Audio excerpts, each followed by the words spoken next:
Now, meanwhile, Azimio la Umoja One Kenya presidential candidate Raila Odinga has assured key stakeholders in both the public and private sectors that no one will be indispensable if found guilty of corruption if he is elected president.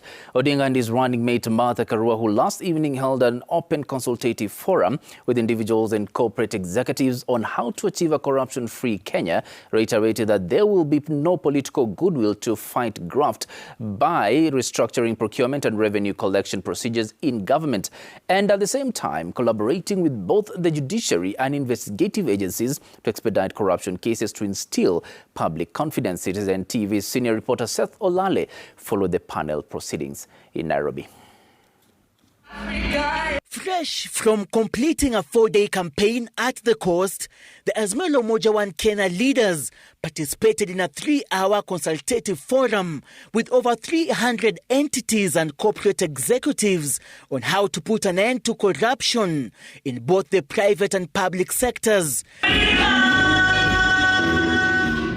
The coalition's flag bearer Raila Odinga kicking off the session by assuring key stakeholders in business, commerce and governance that his administration, if elected, will prioritize the fight against graft. As far as I'm concerned, nobody is going to be indispensable, even including my own brothers, my own children. Nobody will be indispensable as far as this war is concerned. Individual entities and corporate executives in attendance sought to know which mechanisms the Azimio la Umoja One Kenya leadership will put in place to eradicate graft if elected. We can't afford to get it wrong. We don't have much time. We have huge pressure because of our debt situation, because of the cost of living.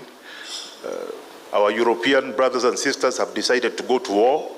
Of us here, we don't see us in rallies, but we work overnight in various ways to make sure that Raila becomes president. Now, in any case, because this country is crying for a clean country that is free of corruption, because that's the only way you can correct this country. Unless it is dealt with, it can actually be choking.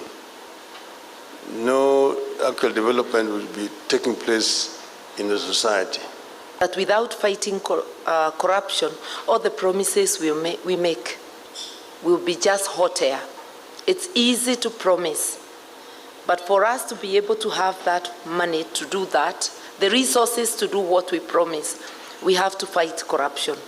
The Azimio la Umoja One Kenya leadership seeking to have all investigative agencies taking a united front in fighting corrupt elements in governance, while at the same time calling upon the judiciary to expedite graft cases in the corridors of justice. Find, for example, the gender issue. I know there are a lot of crimes which are gender-based, but the women find the police stations very hostile. She comes and says how she has been beaten up, or she has even been raped, and the police officers are just laughing. They're doing nothing. So, they fear going to police station, and the police are the ones who are really supposed to protect them. Institutions are as good as the people who compose them, people who work in them. So our judiciary will be as good as the people, the professionals working in it. Our anti-corruption commission will be as good as the people working in it. The Azimio la Umoja One Kenya leadership has pledged to tackle corruption in its first 100 days in office if elected. Raila Odinga and his running mate Martha Karua are also keen on restoring public confidence through political goodwill in fighting graft. Seth Olale, Citizen TV, Nairobi County.